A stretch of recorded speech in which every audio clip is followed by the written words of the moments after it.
Narito na ang programang Usapang Pangkapayapaan, Usapang Pangkaunlaran. Magandang araw po sa ating mga tagapagsubaybay. Muli pong sumasaimpapawid ang ating pong programang APAP Batangas, Usapang Pangkapayapaan, Usapang Pangkaunlaran. Ako po si Kel Jerry Samudio at kasama po natin ang ating mga iginagalang at mga ipinagbabalaking mga kasamahan po sa ating programa. Unahin ko lang po ang aming pong commander po sa Civil Relations Service, ang aming pong pinagmamalaking senior official po ng isa po sa mga senior officers po natin, si Brigadier General Rolando Honco. Sir, your greetings sir sa ating mga tagapagsubaybay. Magandang gabi sa ating mga tagapagsubaybay. Salamat Jerry, salamat Prex Deng, si Paring Mar.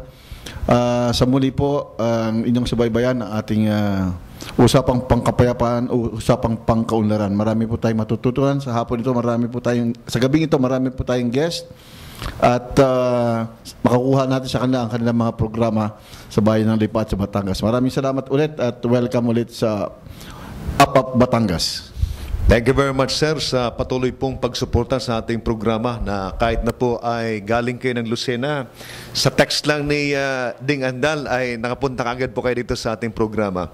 And Ding, ang ating mainstay sa programa natin, si Past President Ding Andal ng Rotary Club of Lipa South. Mabuhay po mga kababayan, ang ating pong kaunlaran, ang ating kapayapaan ay ating pagsamasamahan. Mabuhay po, magandang gabi. At ang aming pong Vice President ng Rotary Club of Lipa South at saka ng Batangas Chamber of Commerce and Industry, si Mar Amparo. Thank you very much nga pala Mar sa ating drinks at saka yung tinapay. Si Sir nagdala din ng bibingka. Dami namin pagkain po dito ngayon sa APAP Batangas. At meron tayong pansit pa po dyan. So Mar? Magandang gabi po sa lahat ng mga manonood, sa ating mga bisita dito sa ating bulwagan at sa mga kasamahan natin na hindi nakarating. Sana ay makapagbigay naman po kami ulit ng mga mamunting impormasyon at mga proyektong dapat nyo mabatid dito sa ating syudad at sa mga karatig bayan. Salamat po sa inyong panonood at tangkilikin po nyo, APAP Batangas. At si Charles Cuenca, dati pong president ng Rotary Club at ngayon po ay very active po sa BCBP. At baka pwede mo na rin ipakilala, Charles, yung bisita natin galing sa BCBP. Okay, maraming salamat, Colonel Jerry. Ako po si Charlie Cuenca, ngayon po ay presidente pa rin ng Rotary Club of Lipa South. By July pa matatapos ang ating termino. At magandang gabi po sa lahat ng mga manonood natin sa gabing ito. At gusto ko rin pong pakilala ang isa sa mga guest natin dito sa malaganap na programang ito, ang APAP Batangas, ang member ng governance ng BCBP Lipa West or Brotherhood of Christian Businessmen and Professionals. Gusto ko pakilala si Engineer Lito Pena. Magandang gabi po. Ako po si Engineer Lito Pena, miyembro po ng BCBP, Brotherhood of Christian Businessmen and Professional. Isa pong electrical engineer at kasalukuyan po nagtatrabaho sa PNOC. Naka-assign po ako sa Maribeles, Bataan. PNOC Alternative Fuels Corporation. Magandang gabi po. Welcome, Engineer Peña. At representative po ng Air Force dito sa ating programa ng 748 Combat Group, si Lieutenant Alan Soriano. Magandang gabi po sa inyo lahat. Sa ngalan po ng aming acting group commander na si Major Edmark Villarin, isang bayanihang gabi po sa inyo lahat. Thank you, sir. Okay, thank you. At Ding, baka pwede mong pakilala yung mga bisita natin sa kanan mo?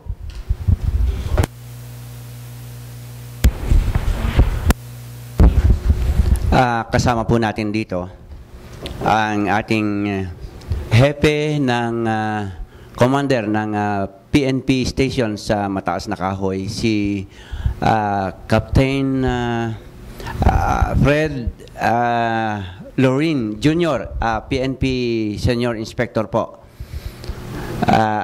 At ang ating PIO ng ating Batangas PNP, si Maan Torres, Inspector Maan Torres. And ang atin pong hepe ng, hindi ba ikaw ang hepe? Okay. Representative ng hepe ng Batangas City Fire Station. Ano nga pangalan? Pausap na. Magandang gabi po sa inyo, mga taga-subaybay at sa inyo po, sir. I'm Fire Officer 1 Kennedy Dimaano, representative of Colonel Romel C. Trajo ng Batangas City Fire Station po. Together with me po is Senior Fire Officer 2 Santo A. De Castro, ang Chief of Operations po ng Batangas City Fire Station. Magandang gabi po. At kasama rin po natin dito si SPO2 Santo De Castro. Welcome po sa UP Batangas. At sa pagkakataon po ito, bago tayo mag-umpisa ng ating usapan, nais ko munang batiin two-way itong aking katabi dito. Sapagkat pambihira po sa ating mga officers po ng government, kung ikaw ay director level pataas, ay required na ikaw ay pasado ng isang napaka-special na exam. At kahit sa kasalukuyan po ay mabibilang pa natin sa ating galamay ang bilang ng mga opisyalis natin na pasado ng SESO, yung career executive. Ano nga bang ibig sabihin nun? But ito po ay katatapos lamang at siya ay isa lamang doon sa 15 ba yun? Na pumasa sa kanilang batch ng SESO, si Colonel Jerry Zamudio. Congratulations, Colonel Jerry. Napakagandang pagbati po ito sapagkat panahon din ito ng selebrasyon ng kanyang birthday. Kaya nga niya iniwan tayo nung last episode. Kasi nag-iwan siya dito ng pansit at ngayon ay dire-diretso pa ang kanyang pa-blowout. Happy birthday, Colonel Jerry, and congratulations. Thank you very much, Ding. Alam mo, habang nadadagdagan yung edad mo, nadadagdagan din yung kulubot sa muka. But of course, habang nadadagdagan po yung ating, nag-mature yung ating physical na appearance, dapat mag-mature din yung ating pananaw sa buhay, including yung pag-handle ng emotion mo, yung values mo, dapat tumataas din yan. Yun ang ating pinagpipilitan din na magampanan sapagkat dapat yung pagdagdag ng ating edad, yung pagtanda natin dapat ay meron tayong pinagtatandaan ng maraming bagay. At gusto ko rin batiin po ang commander po ng Air Education Training Command ng kanyang birthday celebration. Yung happy birthday, sir, this coming March 25. It's going to be the birthday also of our commander ng Air Education Training Command, si Major General Raul Dimaratak. Happy birthday, General. At sana'y makarami ka pa ng birthday dito sa atin sapagkat mahal na mahal ka ng ating mga kababayan sa dami ng ginagawa mong mga magaganda diyan sa ating Air Education Training Command. Siguro, dumako na tayo sa ating usapan. Medyo marami-rami tayo ngayong pag-uusapan. Pwede ba umpisahan natin doon sa ating BCBP? Pwede bang ipakilala muna natin kung ano itong BCBP at ano itong ating pinag-uusapan ngayon? Magandang gabi po ulit. No? Ang BCBP is Catholic organization. Ito po ay naka-35 taon na po, no, dito po sa Pilipinas. Dito po sa Lipa, ito po ay mga 19 years na. So dito po sa Lipa, meron po tayong tinatawag naming Lipa Chapter at meron pong Lipa West Outreach. Ito pong Lipa West Outreach ay yung pong banda dito po sa Tambo hanggang papunta po ng San Jose. Ito pong Be Honest, ito po yung pinaka-advocacy ng BCBP, yung Be Honest. Then ito po yung sinasabi namin, yung Be Honest even if others are not, Be Honest if others will not, and be honest even if others cannot. Ang pinaka-mission po nito is bringing Christ in the marketplace. And yung tinatawag po naming marketplace is the professionals and yung sinasabi pong mga ating mga businesses. Like, kasi ang karamihan po mga miyembro ito, we're targeting all the businessmen and the professionals. So, with this po, naano namin kasi in advocating this Be Honest, sabi nga po natin, in every we have some transactions between all the businesses and the professionals, nandiyan po yung pagiging Be Honest. So, with this po, siguro, it will contribute na rin po sa sinasabi natin yung sa kapayapaan, sabi natin, pagka ganito po, wala na pong masyadong magiging away, gulo, or wala na pong demandahan, no? Dahil lahat po ng ating mga pinag-uusapan dito ay yung tapat lamang po. Kasi sabi nga po natin, napakahirap pong maging honest. Yeah. So, pero with this, we continue this advocacy. Katulad nga po, kanina nga po, nagkaroon kami ng simultaneous motorcade sa buong Pilipinas po to. So dito po, nag-motorcade po kami kanina, nag-start po kami sa Blue Sapphire hanggang San Jose, then hanggang Mataas na Kahoy. Then ito pa rin pong BCBP, actually we conduct a Christian Life Program, and every Saturday po, meron po kaming tinatawag na breakfast. Dito po nagkikita-kita yung mga miyembro, and we invite all the businessmen and professionals na sinasabi po natin na dito lang po talaga at least nagkakaroon ng pagtitipon ang mga professionals and businessmen na ang pinag-uusapan po rito ay yung kung paano po maglingkod kay Jesus Christ. So yan po, every Saturday po dito po sa Blue Sapphire, alas 8 po ng umaga yon hanggang alas 10 lang po. Yun po yung BCBP. At pwede rin po dagdagan ni Charlie. President Charlie ng Charlie Cuenca ng Rotary Club of Lipa South. Ang alam ko, ang BCBP ay mayroong more than 100 chapters and outreaches all over the Philippines. And ito ay mayroon din sa ibang bansa like Singapore, US, Canada, no? At itong sa Chicago, meron din tayo, nagbukas tayo sa Chicago. So yun po ang napakarami na po natin na mga members ng BCBP. Salamat President Charlie. At kailan pa ba ninyo in-launch itong Be Honest na ito?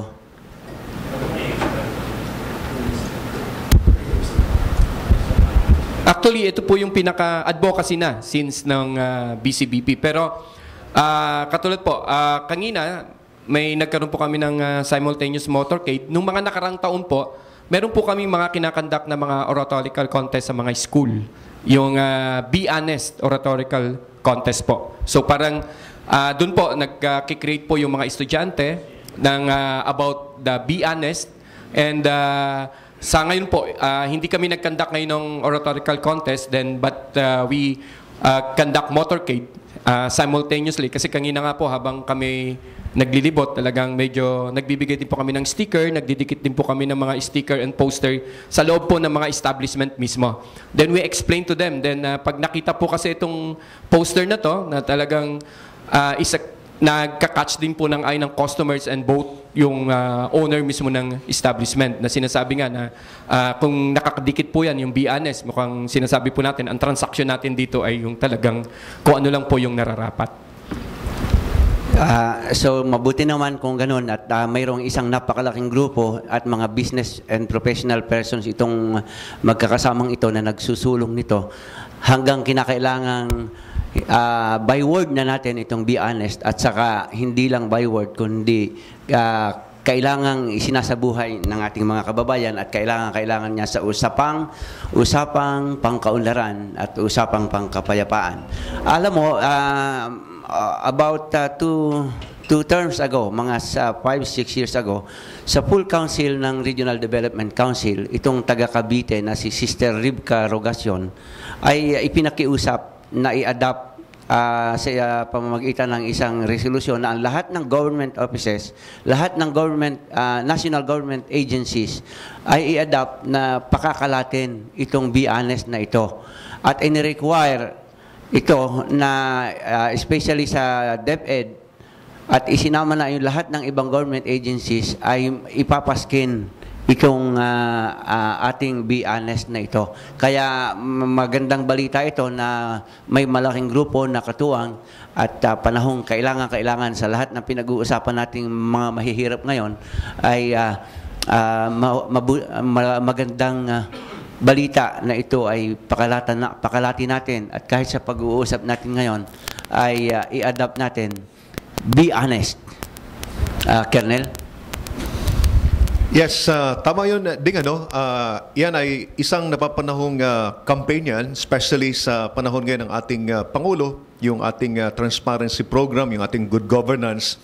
Dapat tinutulungan po natin yung ating mga institusyon ng ating pamahalaan. At although ito ay isang campaign din sa loob po ng mga paaralan, programa din ito ng ating Department of Education. Pero tama yun na mayroon tayong mga NGOs, mga non-government organizations na ito rin yung kanilang advokasya. At ito ay dapat kumalat ito. Itong tungkol sa honesty, dapat pinag-uusapan ito hindi lamang once a month, but ito po ay dapat very consistent tayo at dapat nagiging creative din tayo na lahat tayo, dapat maging creative tayo na maghanap ng mga activities na pwede natin maisabuhay yung kahulugan ng salitang honesty. Sinasabi nga po ni General Junco na yung honesty, kung hahanapan mo ng salita sa Tagalog ay wala. Kanina ang sabi ko nga is yung katapatan, di ba sir? Yung katapatan. So hindi pala yun ang translation niya sa Tagalog. Let us also get the opinion of the commander of the Civil Relations Service, si General Junco. Thank you, Jerry. Napapanahon na talaga na yung ganitong advokasya ay palaguin natin. Yung nasabi mo kanina, naobserbahan namin. Kasi nung before 2010 na elections, gusto namin Tagalogin yung salitang hope, honest, orderly, and peaceful election. Doon pa lang sa unang kataga, nabalaho na kami. Wala kaming makitang salitang Tagalog na eksaktong isa sa larawan niya yung word na honest. Parahat ding may kaparehong salita. Kaya nga noon, nagtatawanan kami. Ang conclusion namin wala sa konsepto ng bawat Pilipino ang salitang honesty. Kaya sabi namin, kaya pala walang natatalo sa eleksyon, nadadaya lahat. Anyway, napapanahon ho yan na sa tingin ko, palagay ko, na dapat natin palaguin yung idea na yan. Kasi kahit wala tayong salitang katutubong salita na magsasabi ng honesty, pero kung isa sa puso't isa sa diwa natin yung katagang yan, manotan ba na ito'y makukuha na rin ng bawat Pilipino. May isa sa puso natin yan. Sa ating lahat ng gawain ay maipapractice na natin ang katagang honesty at magkakaroon na rin tayo ng konsepto. Yun lang, Jerry, pero napakaganda ng adhikain na ito na dapat suportahan ng bawat isa sa atin dito at sa ating mga taga-subaybay. Thank you very much, sir. So, yan mga kaibigan, palakpakan po natin ang BCBP for having this kind of undertakings na ito ay very relevant and very timely. At ito yung kinakailangan natin para tayo po ay umunlad na bansa. Punat po tayo sa ating bisita galing po sa Mataas na Kahoy. Siya po ang Chief ng Commander ng Philippine National Police, si Police Inspector Alfredo Lorina. So, pwede bang bigyan mo kami ng update kung ano yung mga programa dyan sa Mataas na Kahoy? Especially ang Mataas na Kahoy ngayon ay isang lugar na umuunlad, no? Kung mapapansin nyo mga kaibigan, pag napunta kayo ng Mataas na Kahoy, halos kaliwat kanan mayroon na pong mga nagsisipagsulputang mga bagong mga bahayan.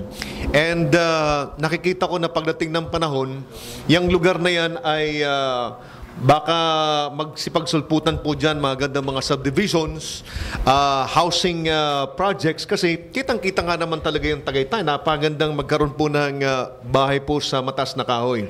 And of course, habang lumalaki yung komunidad, ay nadadagdagan din po ang sakit ng ulo ng ating mga kapulisan. So, anong ginagawa nyo sa Mataas na Kahoy para itong ganitong klaseng mga sitwasyon ay makaagapay tayo? Okay, una po ay magandang gabi po sa ating lahat, lalo't higit sa ating mga taga-subaybay. So, ako po ang Chief of Police ng Mataas na Kahoy. So, sa pangkalahatan po ang peace and order situation ng bayan ay manageable po naman. Samantala ay may mga pakunti-kunti na mga kailangang kaharapin at resolbahan ng kapulisan para lalo't higit na makatulong sa pag-unlad ng bayan. Kaya po ang kapulisan ay seryosong linalabanan ang mga anumang uri ng mga krimen or activity or illegal activities na nangyayari, or ang iba ay nagbabalak pa lang na gumawa ng kalokohan sa bayan. Una po, ang isang kinakaharap ng kapulisan ay ang problema patungkol sa pinagbabawal na droga. Kasi sa aming assessment ay medyo marami-rami po kasi ang apektado ng illegal na droga sa bayan, kasi mayroon pong mga user, kaya po mayroong pilit or gusto na pumasok na maging pusher para makapagnegosyo, kasi po ay may demand. So yan po ang isang number one na tinutulan ng bayan, sa pangunguna ng aming mayor, si Mayor J. Ilagan, na kami ay nagtutulong-tulong. Ang kapulisan, LGU at ang community involvement po ay napakahalaga para ma-resolve namin ang problemang ito. Samantala ay kami naman po ay successful sa operasyon namin sa paglaban ng droga. May mga ilan na po na mga pusher na naipapakulong natin, at ang iba naman pong mga user ay naaaktuhan po natin, katulong ang mga barangay na gumagamit sila at nahuhuli natin. Kaya po masasabi ko na successful ang operasyon namin sa paglaban namin at pagtutol ng buong bayan sa number one na problema na kinakaharap ng bayan. Sa mga ordinaryong krimen naman po ay napakadalang po na mayroong mangyari. So, maliban lang po sa mga mangilan-ilan na mga kunting nakawan, pero malimit nga po dito, ang involved pa yung ating mga minor, or yung tinatawag natin na CICL, yung mga child in conflict with the law. Pero pagka po talaga ay sa pag-iimbestiga natin ay nakikita natin na yung actuation nila is already acting with discernment. So ginagawan po natin ng paraan na maimbestigahan siya ng maayos para po kahit po minor ay naihahabla or naiaakyat po natin ang kaso sa fiscal's office, para po hindi na ito panggayahan ng ibang mga mamamayan or mga ibang tao na ibig magsamantala. Kaya po yan po ang isang or pangalawang problema na rin-resolve at successful din po ulit ang kapulisan dahil nga po sa pagtutulong-tulong lang lahat ng sektor ng bayan ng Mataas na Kahoy. Thank you very much, mga kaibigan. Yan po si Senior Inspector Lorena ng Mataas na Kahoy. And kumusta lang kay Mayor J. Ilagan, no, sapagkat yan ay kaibigan po natin. And minomonitor natin yung programa ni Mayor Ilagan ay very relevant yung mga projects niya, especially itong kanyang campaign against against sa mga gumagamit ng illegal na droga, no? At ito kasi yung malaking problema ng ating society na dapat lahat ng ating mga local chief executives ay dapat tutukan itong problema na ito. So congratulations sa mataas na kahoy. And kasama din po natin mga kaibigan si Police Inspector Mary Ann Torres. Siya po ang bagong talagang Public Information Officer po ng Philippine National Police. Batang-bata ho. Pero yan po ay spokesperson na po yan ng PNP sa bubuong lalawigan. Baka pwede mo kami bigyan ng update ng mga ginagawa ng kapulisan natin sa buong lalawigan, especially yung update natin tungkol sa paglaban sa illegal na droga at paghabol doon sa mga involved sa mga criminal na activities. Sa ngalan po ng ng bumubuo sa Batangas Police Provincial Office, sa pangunguna po ng ating Provincial Director, Police Senior Superintendent Omega Jaire Omega Fidel, nagbalik-baliktad na, ay magandang gabi po sa inyong lahat. Bali sa ngayon po, tuloy-tuloy po yung laban ng PNP, ng Batangas PPO dito sa drugs po. So sa katunayan po, simula po nung linggo hanggang ngayong araw na to, ay meron pong arrested na 35 o 35 persons dito sa illegal, yung sa paggamit po ng illegal drugs. Tapos pagdating naman po dun sa laban namin sa ibang forms ng criminality, tuloy-tuloy po ang programa ng PNP, like yung Oplan Siyasat po, yung mga checkpoints po natin, yung Oplan Sita, yung pong mga suspicious na tao, medyo kaiba yung ikinikilos, ay tinatanong po natin. So, sa ganito pong pamamaraan at dun sa pagsaserve din po ng mga warrant, mga search warrant, ay nakakumpiska po tayo ng 15 firearms. Etong linggo lang pong ito. So talaga pong makikita po natin na talagang yung dedication ng PNP na mag-serve sa publiko ay nandun po. Yun nga lang po, hindi talaga po namin kakayanin kung kami lang po. So kailangan po namin yung mga information, yung pagtulong po ng ating mga mamamayan. Kasi sila po yung talagang mas nakakaalam kung ano yung nangyayari sa lugar nila. At kung kanila din pong pagtatakluban, di magiging bulag din naman po ang PNP. Yung sa illegal gambling naman po, nagkaroon po kami naka-aresto po ng 31 na tao sa illegal gambling. For the week lang po ito. So, yung masasabi ko lang po, ang pamunuan po ng Batangas Police Provincial Office ay hindi po nagtotolerate ng mga ganitong illegal na aktibidades. So, nananawagan po kami sa ating mga mamamayan, sa mga Batanggenyo na maging sumunod po tayo sa mga batas na ating ipinatutupad para makaiwas po tayo sa aberya.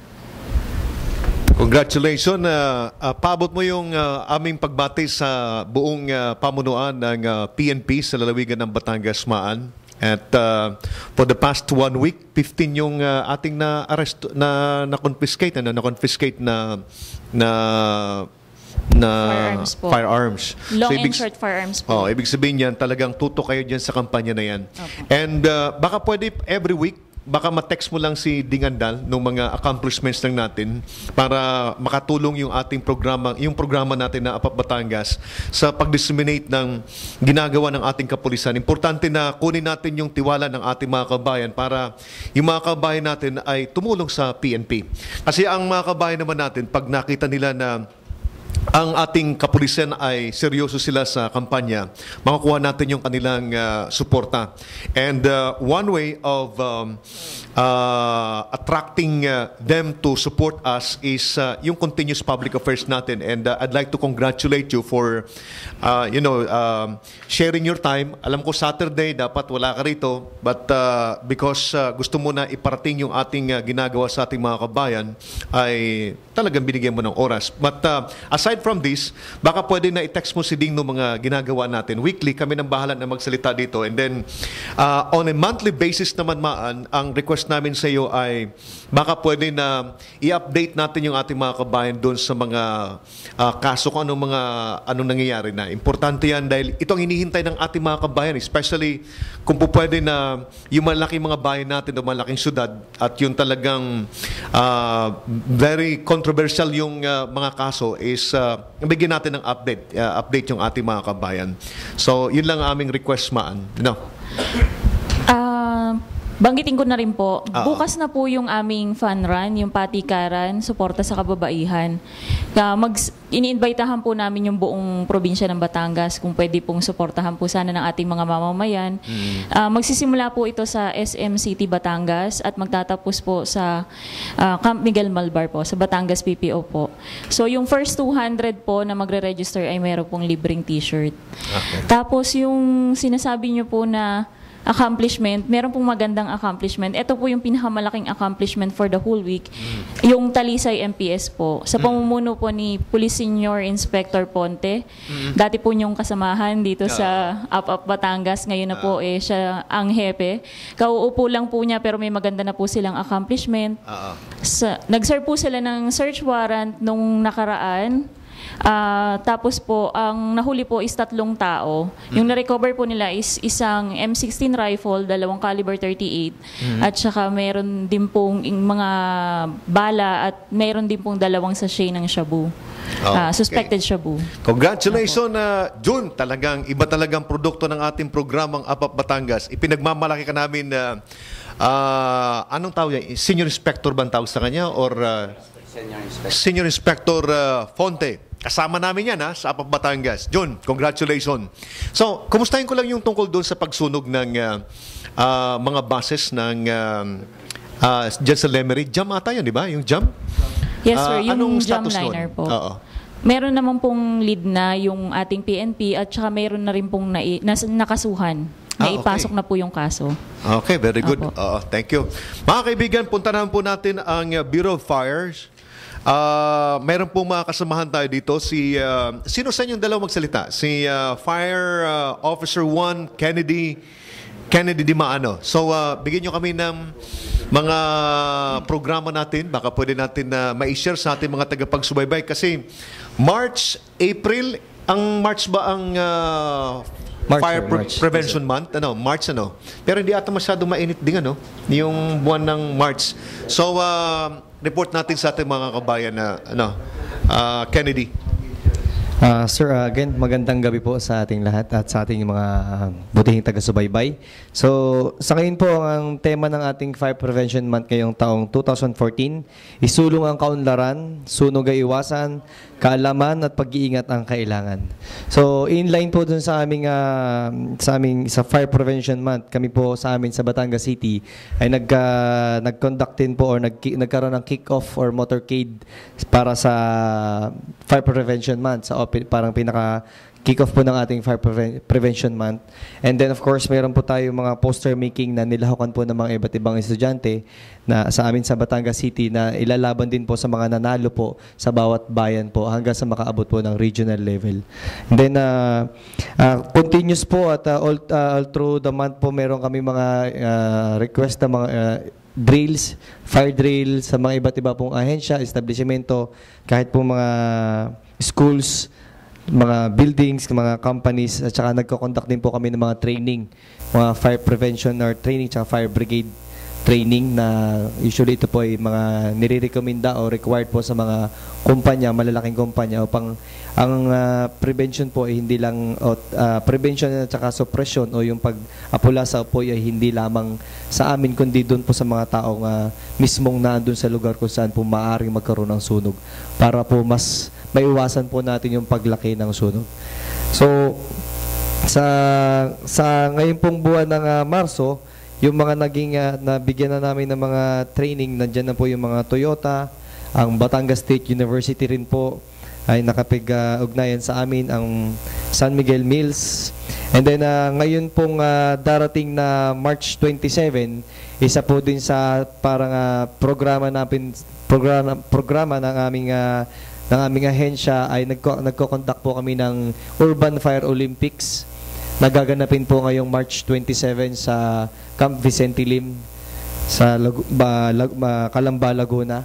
Dito po ay magkakaroon po ng ang mga iba't iba pong bayan o probinsya ng Calabarzon ng Region 4A ay magtitipon-tipon at may kanya-kanya pong representante sa iba't iba pong kategorya. Kagaya po ng barangay, yung mga barangay volunteers po natin, meron din po tayo mga industrial companies na magpapadala ng kanilang mga representante at ganoon din po ang mga personnel o mga tauhan po mismo ng bawat probinsya ay magkakaroon po kami ng parang competition po para maipakita yung aming mga kaalaman, yung mga aming skills, ika nga po. At doon po ay magkakaroon ng friendly competition para po yung aming mga kaalaman ay hindi namin makalimutan at bagkus mapagtibay at mapaunlad yung aming mga nalalaman po sa isang maganda at saka competitive na paraan. Then nagkakaroon din po kami ng mga ugnayan sa barangay. Yun po yung isa namin sa programa po namin. Nakikipag-ugnayan po kami sa mga barangay to ukol sa pag-iwas po sa sunog. At nagiging katulong din po namin dito ang mga taga-PNP or Philippine National Police po. And then sa 29 and 30 po, meron kaming programa po na tinatawag namin na Junior Fire Marshal. Kung saan po yung mga bata po, sa murang edad pa lamang po itinuturo po namin yung fire prevention or fire safety. Kasi ang isa po sa aming mga layunin o advokasya, kasi sila po yung mga kadalasan nagiging sanhi dahil sila po yung mga naglalaro ng apoy, nagkakaroon ng aksidente. Sila po yung amin tinuturuan para po mas makaiwas sa sunog. At kalimitan din po kasi sila yung nagiging casualty o nagiging biktima ng sunog. Kaya sa murang edad po, sila po yung aming tinuturuan para po hanggang sa pagtanda ay madala nila yung pag-iwas o paano umiwas sa sunog. Yan po. Meron akong magandang obserbasyon kanina lang. Yes, sir. Pagpasok ko doon sa SM, may malaki doon, nagulat ako, malaking mama. Opo. Ako ang inyong bombero. Yes, sir. Opo. Napakaganda ng programa nyo yun, no? Naka-display doon sa SM. Pero ito sa mga nakaraang linggo, parati kong naobserbahan sa mga talakayan sa radyo na nakatuon ngayon sa mga fire station yung mga information natin. Kasi sinasabi daw, mahigit 300 ba sa mga bayan ang walang fire trucks. No? Sa buong Pilipinas yan. Parang tinatayang ganun nga po kasi meron po tayo dito po sa atin sa Batangas pa lamang, meron po tayong tinatawag na yung mga lugar po na wala po talagang fire station kasi mga maliliit na bayan po. At isa din po siguro ay isa sa parang programa ng modernisasyon ng BFP ang ma-providean po talaga ng bawat kahit po isang stasyon at saka isang fire truck. At kasi doon po sa mga lugar na yun halos dalawang bumbero lang po ang ini-assign at sila ay nakatalaga bilang fire prevention officer po sila. At saka isa din sa mga obserbasyon natin na yung buwan ng Marso tinawag ng Fire Prevention Month, di ba? Ngunit sa buwan pa rin ng Marso, yung record na sa dami ng sunog pa rin, di ba? Kasi katulad kanina, alas 12 yata, imedya, may nasunog na naman doon isang commercial compound doon sa Caloocan. So araw-araw nakakakita tayo ng mga sunog. Kumusta ba ang ating sitwasyon dito sa lalawigan ng Batangas? Dito po sa atin maswerte po tayo sa atin sa lalawigan ng Batangas kasi hindi po ganoon kataas yung ang incident po ng fire incident dito sa atin kasi ang medyo siguro mataas din po yung kaalaman o awareness po ng ating mga kababayan at ang isa lang po sa nagpapataas ng ating fire incident yung tinatawag natin mga grass fire. Kasi yun po sa dala rin po ng ang pagpasok po ng ang Marso po is buwan din ng pagpasok ng summer o ng tag-init. Kaya madalas po talaga yung grass fire. So siguro po ang ating ano na lang is maiwasan din na po natin yung pagsusunog ng mga damo kasi yun din po minsan na nagpapalawak ng mga tinatawag nating grass fire.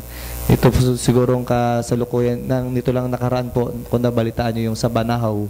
Ano po? So isa pong uri siya ng grass fire o forest fire na po siya. Thank you very much, Ken. Ang recommendation ko lang, Ken, is baka matingnan natin yung ating fire drills sa mga barangay, especially yung mga dadaanan. Kasi pag, ang observation ko dyan, sir, kapag nagkanda kayo ng fire drill sa community mismo, yung awareness niya mataas. Pangalawa is ma-identify natin kung ano yung mga lugar na pwedeng daanan kung sakasakali talaga na magkaroon ng sunog. And then, yung inspection talaga, sir, ng mga outlets, yun ang pinagmumulan eh. Kasi, alam mo, sa mga bahay ding, yung ilan sa mga kabahay natin, hindi sila conscious doon sa mga outlets at saka yung size ng wire. Samantalang yung mga commercial industries, mga commercial centers, may mga electrician yan na alam nila kung ano yung size ng wire, ano? At saka yung dumadaan yan sa ating city engineering office. Kaya kung maaari na sa panahon ng Marso, sa buwan ng Marso, tutok tayo doon sa mga barangay, doon sa mga interior, kasi mas doon natin makita yung mataas na awareness ng ating mga kabayan. So yun lang naman, recommendation lang Ken, para at least makadagdag doon sa mga projects natin. Mabanggit ko lang po, isa din po yun talaga sa programa ng Bureau of Fire. Ang tawag po namin dyan ay yung ugnayan sa barangay. Kaya po din meron kaming at saka din po sa yung nabanggit niya po kanina sa mga inspection, yung sa bago po kasi matayo ang isang building o isang residential, dumadaan din po yan sa fire. Meron po kaming fire safety inspection and evaluation, yung mga plano, at chine-check po yan ng isa naming kwalipikadong bombero para po malaman kung nagko-comply po ba siya sa, kasi ang isa po sa building permit, isang requirement sa building permit, business permit, occupancy permit, dumadaan po lahat yan sa fire para po masigurado namin na may sapat po na fire protection ang isang building o bahay. Thank you very much, Ken. So, pasa ko yung microphone sa aking mga kasamaan, Ding, or si Mar. Thank you, Colonel. Ako lang po may katanungan sa ating fire department. Dahil itong kabiglaan natin ay kahit na isang frigidaire kaya nating buhatin. Siguro kailangan natin na magkaroon ng demonstration. Makakatulong siguro itong APAP Batangas para magkaroon ng demonstration kung paano huwag mabibigla na gumamit ng fire extinguisher. Dahil ito ang yung unang makakakita ng sunog, yun ang unang bumbero natin, di ba?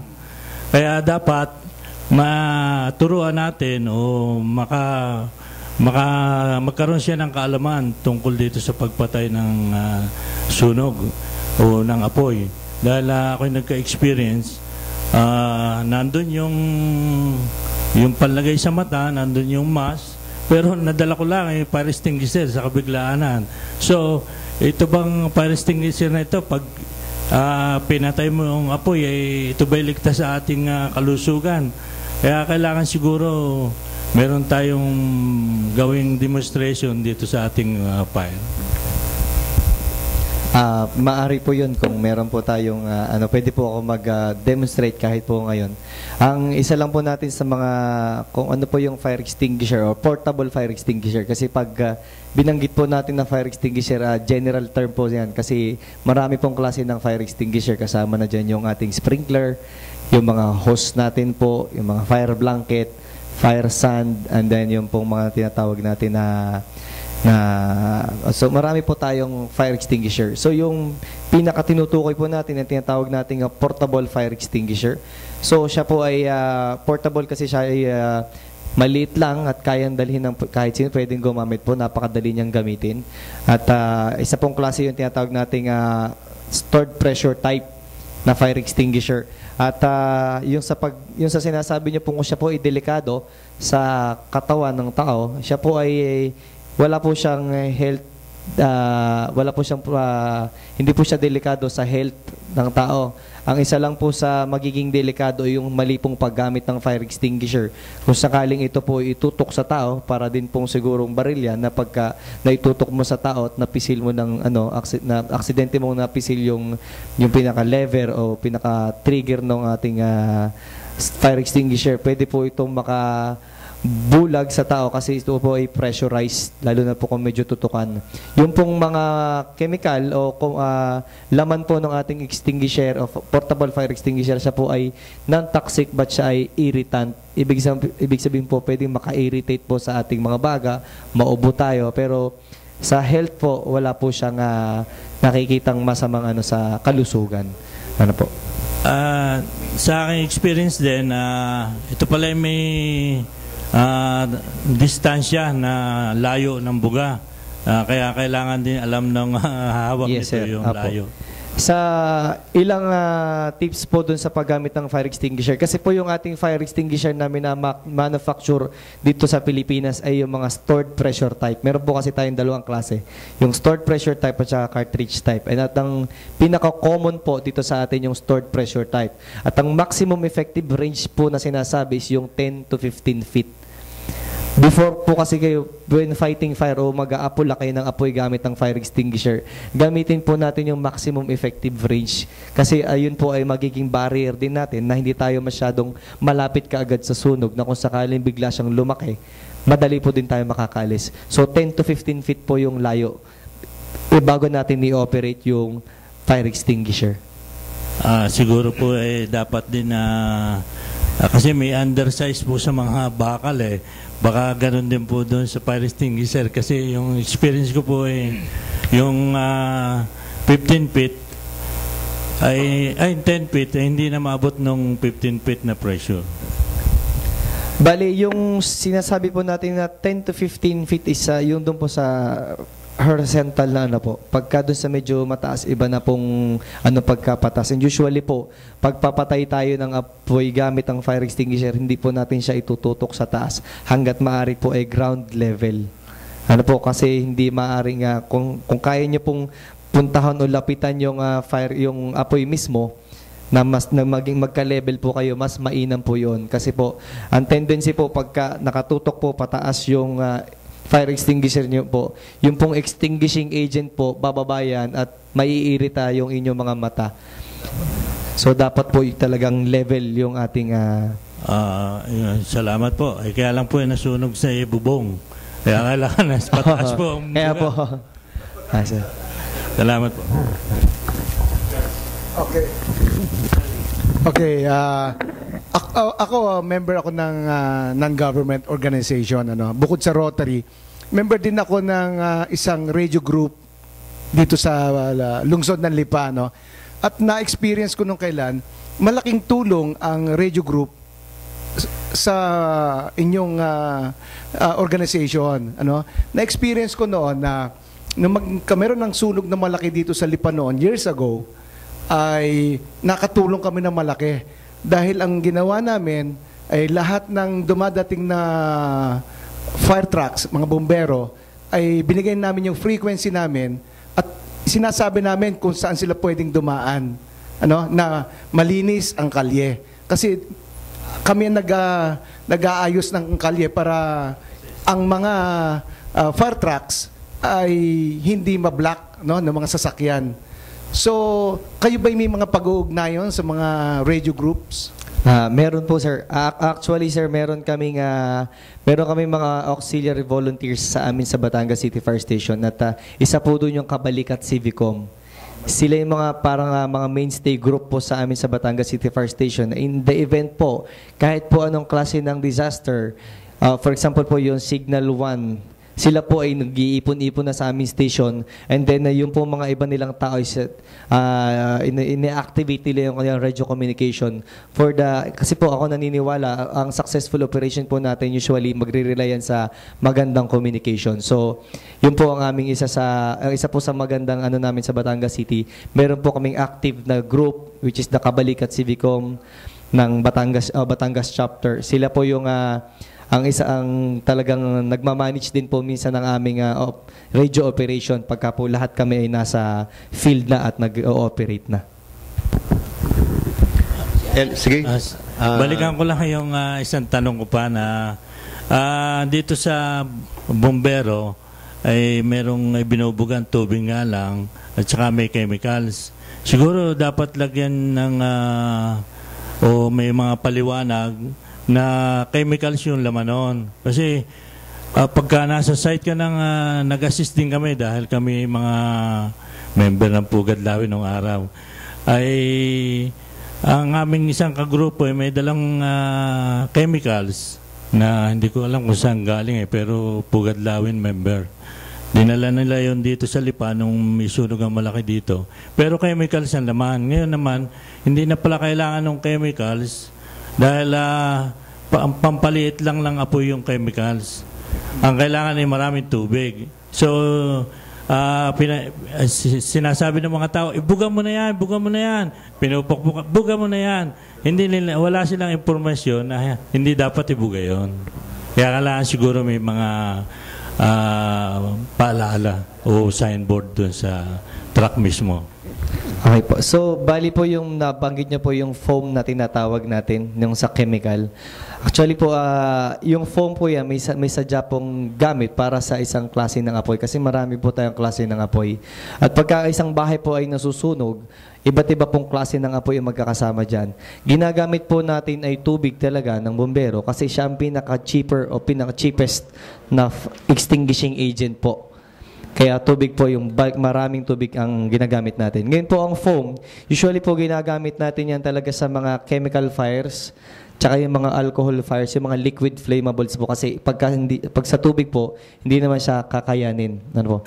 Ang problema lang po pagka gumamit tayo ng foam, kung sa regular na bahay po may kamahalan po kasi siya. Halos hindi po bababa ng 10,000 ang isang galon pa lamang. So hindi po siya practical gamitin. So sa tubig pa rin po tayo at isa pa po yun nga po, tubig po yung pinakamurang pwede natin gamitin para mag-apula ng apoy. Kaya kadalasan po dito sa atin, ang mga bombero po o mga fire truck po natin ay tubig po talaga ang laman. At meron po tayo ngayon na mga foam capable, foam suppressant capable na mga fire trucks which is bagong procure po o bagong acquire lang po ng Bureau of Fire Protection, yung mga Rosenbauer fire truck na galing pa po sa Austria. Yun po, sila po ay may kapabilidad na magbuga ng foam kung kinakailangan po. Yes, sir. Thank you very much, Ken. Si Alan Soriano, si Lieutenant Alan Soriano. Thank you, sir. Nabanggit kanina sa fire po, sir. Nabanggit niyo po kanina na nagkakanta kayo ng mga fire drills sa iba't ibang. Itatanong ko lang kung capable din kayo sa mga earthquake drills. Kasi may mga nagre-request sa akin, hindi ko alam kung kanino ko i-course through para maging partner tayo sa mga information drives. Yes, sir. Thank you very much. Regarding po yung, nagko-contact din po kami ng earthquake drill. Kasi usually po, in tandem na po yung dalawa, fire and earthquake drill. At sa katibayan po nito, katatapos lang po din namin mag-conduct ng earthquake drill sa BPP o sa Batangas Provincial Police Office at saka po sa Batangas City Police Station. So, hindi lang po sa fire, pwede rin po kaming mag-conduct ng or mag-assist sa inyo po sa earthquake drill. Then, pwede din po kaming magbigay ng konting lecture o paalala kung ano pong dapat gawin pagka nagkaroon ng earthquake at ganun po pag nagkaroon ng fire. Ayun po. Thank you very much. Mayroon ka pang follow-up, Lan? Batiin ko lang si Charles Solano. Yan po ang may-ari po ng Silpul Joyce na nakuha po natin na sponsor sa ating programa. Kaya doon po sa ating mga tagapagsubaybay na gusto pong bumili ng mga furniture, dyan po ay pumunta kay kumpadring Charles Solano. Kaibigan po natin yan at siya po ang tumutulong sa ating programa. Kaya mayroon po tayong sinisoldo sa ating pong cameraman. Charles, thank you very much and belated happy birthday nga pala sa iyo. Colonel, gusto ko rin batiin itong incoming president namin ng Rotary Club of Lipa South.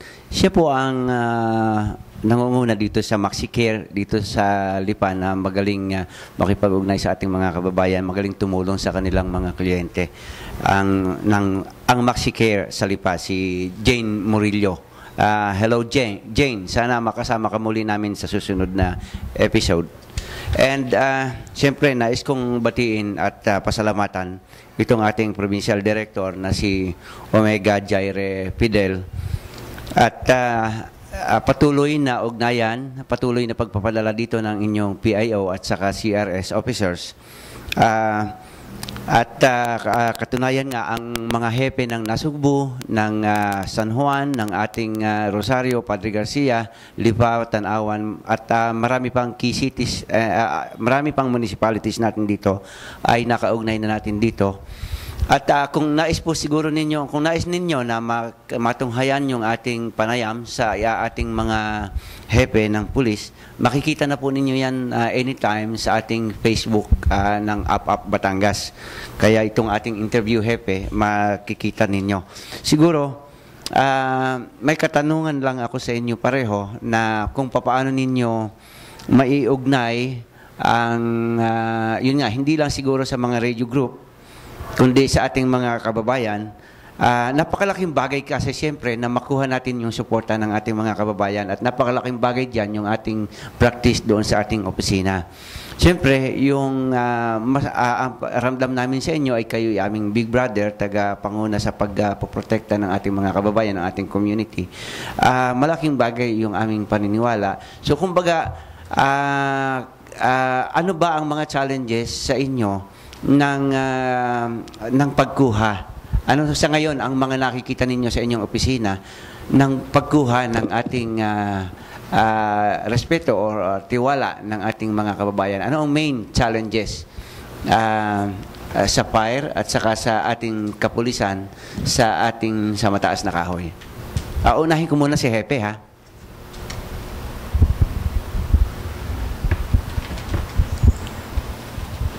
So, magandang gabi po ulit. So, sa akin po naman, sa bayan ng Mataas na Kahoy, ay halos wala akong na-encounter na hindrance para makuha ko ang suporta or loob ng taong bayan. Basta't ang ginagawa lang namin ay ibinabalik namin yung konsepto ng mamang pulis na kami lang ay gumagawa ng trabaho namin bilang pulis.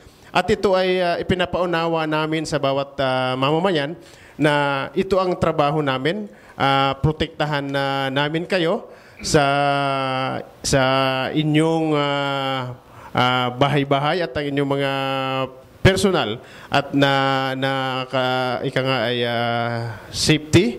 At ini-encourage namin sila na tumulong para magbigay ng mga importanteng impormasyon, at kami lang po ay maging totoo sa aming trabaho. So nandun naman po ang ating taong bayan na patuloy na sumusuporta sa atin, basta po at wala kaming pag-abuso na ipinapakita sa kanila. Nandyan po ang suporta ng taong bayan. Sa bumbero po lang. Siguro po ang sa aming isang nakikitang challenge o pagsubok sa amin ay yung thinking po o matagal lang nakatatak sa isip ng tao na ang bombero daw po ay natutulog lang, walang ginagawa, at kapag may sunog lang po, saka lang po may trabaho. Pero sa ngayon po, dahil nasa modernong panahon na po tayo, hindi lang po sa suppresyon ang aming o pag-apula ng apoy ang aming trabaho. So, yun po ngayon ang isa sa mga pinapaalam namin ng ang mandato po ng Bureau of Fire Protection ay sa prevensyon. At kasama na po dyan yung nagsasagawa kami ng mga inspeksyon ng mga establishmento at yung pag-aaproba ng mga plano, ng mga bahay. At ganoon din po yung sa suppression, siyempre po sa lahat ng sunog, mapaliit o mapalaki, ay dyan po kami tinatawagan. At yung investigasyon, kami rin po yung nag-iimbestiga ng mga kaso ng mga pagkasunog, kung malaman namin kung siya ay aksidente po o yung tinatawag nating arson o sinasadya. May motibo po talaga na sunugin. Bukod po doon, ang iba pa po naming mandato, kami po ay nagpo-provide din po ng tinatawag nating emergency medical and rescue services. So kami po ay aktibo sa amin sa Batangas City po. Isa po kami sa mga aktibong istasyon na mayroong mga ambulance na nag-rescue po o responde po sa mga biktima ng mga vehicular accident. Yung po kahit yung mga inatake po sa puso, meron po kami dyan. Kasi isa po yan sa mga training namin. And then yung rescue din po. So kung may mga na-trap po yan, o mga nahulog sa mga bangin, o na-trap po sa mataas na building na hindi makababa, yan din po ay isa na sa mga kaya naming gawin. At yun nga po, kami po ay all throughout the year po ay nagko-conduct po kami ng pagbibigay ng edukasyon tungkol sa fire safety po. Hindi lang po sa mga adults, pati po hanggang sa mga bata. Yung po tinatawag namin, isa po yung programa namin, Junior Fire Marshal. Sa katunayan po, yung buong Marso po namin ay punong-puno. Mukhang napaka-aktibo yung ating mga fire marshal sa Batangas, Batangas City. So siguro itong nabanggit mo, itong inspection, at ito naman ay para sa security ng ating mga establishments at ating mga bahay. Sabi nga ng ating kasama dito ay mas mabuting na-inspection din yung mga bahay, lalo na yung mga mga maliliit sapagkat posibleng yung mga koneksyon ay maging risk.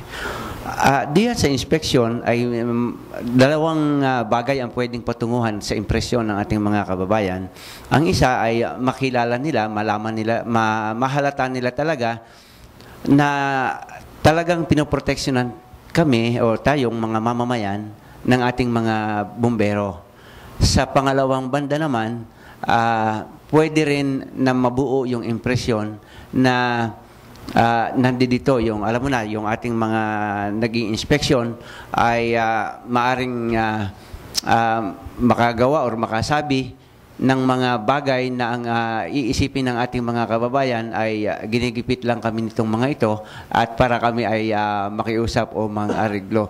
Ito bang ganito ay pinag-uusapan ninyo sa bumbero? Sapagkat napakahalaga, yung inspection mismo, inspection, ay nandoon Doon na mahahati ang isip ng ating mga kababayan. Kami ba ay naniniwala sa aming bumbero o kami ba ay mag-iisip ng hindi mabuti doon sa proseso ng kanilang inspeksyon? Sa bagay po na isa rin po yun sa mga pagsubok siguro sa aming ahensya. Ang isa po din po kasi sa aming medyo yung pong Fire Code of the Philippines year 2008. So ito po ay para nasa kalagitnaan po kami ng talagang full implementation po. Kaya siguro may mga ahensya o mga establishmento na medyo nahihirapan at siguro po naiisip yung panggigipit. Kasi lalo po yung mga lumang establishmento, nagbibigay po kasi kami ng mga requirements po para sa fire safety inspection certificate para makakuha sila ng mga building permit na medyo sa tingin nila ay medyo may kamahalan at at mahirap kasi yun po ang isa sa mahirap na parte, yung mga nire-require po namin na mga equipment o mga appliances, fire extinguisher, mga system ay medyo may kamahalan po talaga. At yun nga po, sa amin naman po ay yung sa amin sa Batangas City Fire Station, pinapaliwanag din po namin kung bakit po at para saan. Ano po ba yung At saka kami po ay nagre-relate talaga sa aming Fire Code of the Philippines by the virtue of yung RA 9514 po. Lahat po doon ay doon nakalagay kung ano po ang mga requirements. Kaya medyo mahirap para din pong batas talaga na kailangang ipatupad. At lahat, alam naman po natin na sa pagpapatupad ng batas, hindi po mawawala ang iba't ibang kuro-kuro at ibang interpretasyon kung ano ang iyong ginagawa. Okay, thank you very much, Ken. Well said. At kami nagpapasalamat at pinagbigyan nyo yung aming invitation na maging kaparte kayo ng APAP Batangas. Please extend our congratulations sa inyong pinuno sapagkat nakita namin na sa Batangas City ngayon, no? Yes, Batangas City, nakita namin na in control kayo sa lahat ng mga gawain na magbibigay ng protection sa ating mga kababayan. So, baka mayroon pang gustong sabihin si Maan, ang spokesperson po ng Philippine National Police dito po sa Lawigan ng Batangas, bago po tayo magpaalam. Ipaalala ko lang po at ipagbigay alam sa ating mga mamamayan, lalo na po sa mga nagmamay-ari ng mga baril. So, ini-stop na po yung pagbibigay ng lisensya sa mga satellite offices. Lahat po ngayon ay gagawin na sa Krame. Sa Firearms and Explosives Office na po. Lahat po ay doon na. Wala na pong ginagawa sa mga satellite office. And Jun? Parting words na rin po. So, the PNP of Mataas na Kahoy is in full support to the program of the local government unit of the Mataas na Kahoy. Then the PNP is aiming to make Mataas na Kahoy a safer place to live, work, and do business, and a drug-free municipality. And the Mataas na Kahoy next to Tagaytay. So gusto naming maging parte ng programa ng aming mayor tungkol dyan. Kaya isang magandang gabi po ulit sa inyo lahat. Si Lieutenant Alan Soriano? Sir, bali update ko lang sir yung mga activities ng 740 Combat Group. Naging busy po ang 740 Combat Group na nagkanda kami ng MedCap, Medical and Mission sa Shell. Shell ang nag-initiate nung MedCap na ito. Then nakapag-conduct po kami ng 3 optometric mission sa Barangay Santa Clara, Barangay Katandala at Barangay Tinggalabak, lahat sa Batangas City. Bali ang nag-initiate po nito ay ang Sangguniang Panlunsod ng Batangas City sa pangunguna ni Honorable Vice Mayor Jun Berberabe in partnership with Golden Eagle Rescue and Preparedness with the Humanitarian Service na pinamumunuan ni Dr. Jobit Salonga. Then, nag-participate din po ang 740 Combat Group sa bloodletting activities ng First Gas Power Corporation at sa San Juan, Batangas. Then, nag-attend po ang 740 Combat Group ng pinakamasipag na Municipal Peace and Order Council sa San Juan. Yun po lahat, sir, yung activities ng 740 Combat Group, sir. Thank you very much, Alan. And ang president po ng Rotary Club of Lipas South, si Charles. Charlie? Okay, maraming salamat, Colonel. Ang Rotary Club of Lipas South po ay tuloy-tuloy ang serbisyo para sa mga mamamayan natin. Ano po? Doon po sa aming therapy center sa Barangay Sabang ay tuloy-tuloy po ang serbisyo. Meron po kaming therapist doon. At inaanyayahan po, kung kayo nangangailangan ng therapist, nandun po ang Rotary Club of Lipas South Therapy Center. At tuloy-tuloy po pa rin ang aming financial aid sa mga biktima ng Typhoon Yolanda at ng Bohol earthquake. Ano po? Daan Bantayan, may mga padadala rin po pa kami mga financial aid doon. Kasi yung mga area na yon ay rehab na lang po ang kailangan, rehabilitation. So financial aid para sa mga pagpapagawa ng mga classrooms sa area. Nagpadala na rin po kami sa Borongan Samar, idinaan po namin sa Diocese of Borongan. And then ito pong sa Daan Bantayan, meron na rin po kaming ipapadalang mga goods and financial aid. Pati rin po yung dun sa Sagbayan, Bohol. Sa school po naman namin dinala yung aming mga financial aid para sa kanila. So tuloy-tuloy po ang Rotary Club of Lipas South na tumulong sa mga nangangailangan. Maraming salamat po. Vice? Salamat po muli sa lahat ng mga manonood na nakatulong kami. At napansin ko lang po itong BANES ng BPCP na ang mga adhikain pala nito ay parang sa pamilya at komunidad na parang ito yung malaking multiplier ng ating PNP dahil nakakabawas din ito ng sigalutan sa isang komunidad. Siguro mas magandang tutukan ng PNP. Salamat po. Thank you very much, Mar. At of course, ang aming pong commander ng Civil Relations Service na kahit na po ay mataas na po ang ranggo, hindi po ito naging hadlang para maging kaparte pa rin po ng ating programang APAP Batangas. Baka mayroon po kayo, sir, na mga may parting statement or updates galing po sa CRA, sir. Salamat, Jerry. Sa atin po mga masugi na taga-subaybay, inaanyayahan ko ho kayo na sumali, makilahok sa Gawad Kalinga Bayani Challenge. Ito po ay mag-umpisa na sa Abril 9, araw ng Kagitingan, hanggang sa June 12 po. Meron po tayong 2 buwan para sumali rito. Para sa detalye, buksan po ninyo ang www.bayanichallenge.com o simple i-type lang ho ninyo sa Google ang Gawad Kalinga Bayani Challenge 2014 para malaman ninyo kung paano tayo makakasali dito.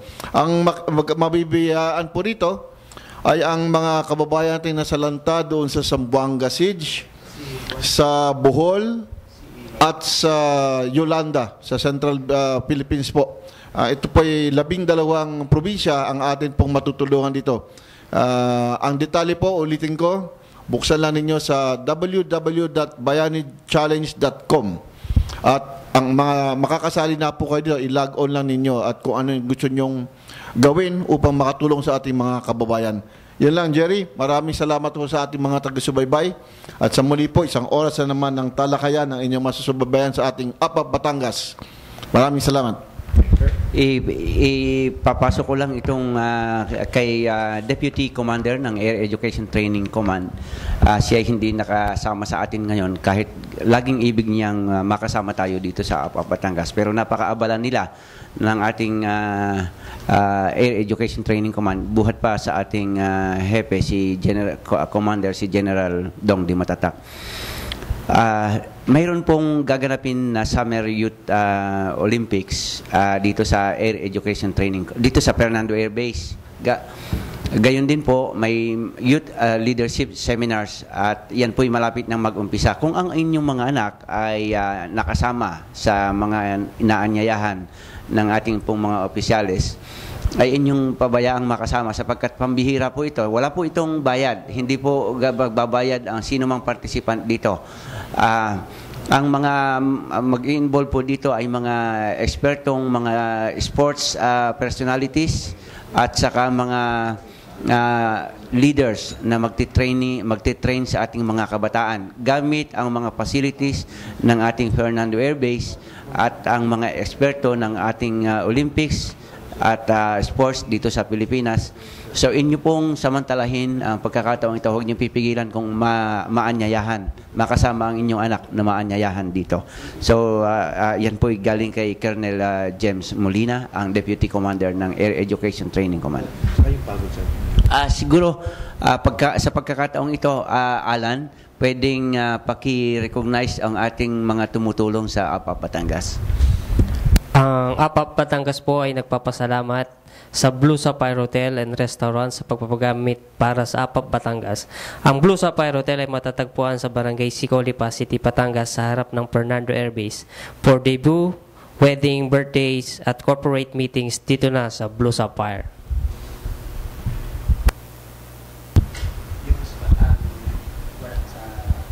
Sa akin, pasalamatan ko lang, of course, si Charles Solano dahil yan po ay bagong tagapagsuporta po ng ating programang APAP Batangas. Charles, maraming salamat uli ha. Diyan po siya pong may-ari ng Cellpool Joyce. Kung kayo po ay bibili ng mga furniture ho, mga gamit sa bahay, puntahan niyo po yung Cellpool Joyce. At yan po ang tumutulong sa programang APAP Batangas. Ay, bumibili dyan ang aking sweetheart, si Dr. Tita Andal. Yun pong ating MaxiCare, nagpapasalamat din kami yung MaxiCare dito sa Lipa, sa pangunguna ni Jane Murillo. Mapagkakatiwalaan po yan para sa pangangalaga ng ating kalusugan, ang MaxiCare. Salamat po. Okay mga kaibigan, bago po tayo magpaalam, nais po nating imbitahan lahat ng ating pong mga tagapagsubaybay na kung kayo po ay naisong sumama po doon sa programa po ng ating Philippine Air Force sa magitan po ng ating Air Education Training Command para po sa ating mga kabataan. Kayo po ay makipag-ugnayan lang po sa ATC at sila po ay talagang ito ay nakakasana po ito. Ito po ay gagawin na ito. At ang kinakailangan natin kung gusto nating sumakay po dito sa programang ito ay makipag-ugnayan lang po tayo sa Air Education and Training Command. Nais ko rin pong pabutan ng happy birthday ang commander po ng ATC, si Major General Raul Di Matatak, at batiin ko na rin po ang dati pong commander sa J7, si Brigadier General Romeo Taginod na nakikinig po sa ating programa, at sa Deputy Commander po ng ATC, si Colonel Guillermo Molina, at sa akin pong classmate na si Colonel Art Cordora na nanonood din po sa ating programa. And kay Director Vilma Dimokulangan ng Department of Agriculture na very responsive. Napakasipag nitong pinsan mo, Dinga, si Director Vilma Santos. Very responsive ito sa mga requirements ng ating mga magsasaka. At kay Evelyn Hernandez, President ng Rotary Club of Matas na Kahoy. At kay Juliet Gomez ng National Food Authority. Tayo po ay nag-apply ng bigasan at 5 sacks lang pala ang authorized a week. Pero napakababa, sir, 27 pesos lang yung bigas. Dahil gusto natin maglagay po doon sa D-zone dahil yung ating mga karpentero, kawawa naman ang taas ng presyo po ng bigas ngayon. Kaya tayo po ay nakipag-ugnayan sa NFA to make that rice available for the carpenters at yung lahat ng mga kabayan natin na kailangan talaga ng tulong. So, mga kaibigan, Ding, unless otherwise, meron ka pang mga kinakailang i-announce? Oo. Si Director Vilma Dimakulangan at ang kanyang team ay ating aanyayahan sa susunod na mga pagkakataon sapagkat may mga malalaking development na nangyari nitong nakaraan na pinangungunahan ng ating Regional Director. At siguro pwedeng magpaalam na tayo sa ating mga kababayan at sabay-sabay nating basahin yung ating motto sa ngayon. Ito yung advocacy po ng Brotherhood of Christian Businessmen and Professionals dito po sa Lipa City. Ito pong be honest. Be honest. Even if others are not. Even if others will not. Even if Even others will not. Even if others cannot. Yan po mga kaibigan ang ating itaguyod. Maging matapat po tayo sa ating ginagawa para po sa ikaunlad ng ating bansang Pilipinas. Maraming salamat po sa inyong pagsubaybay.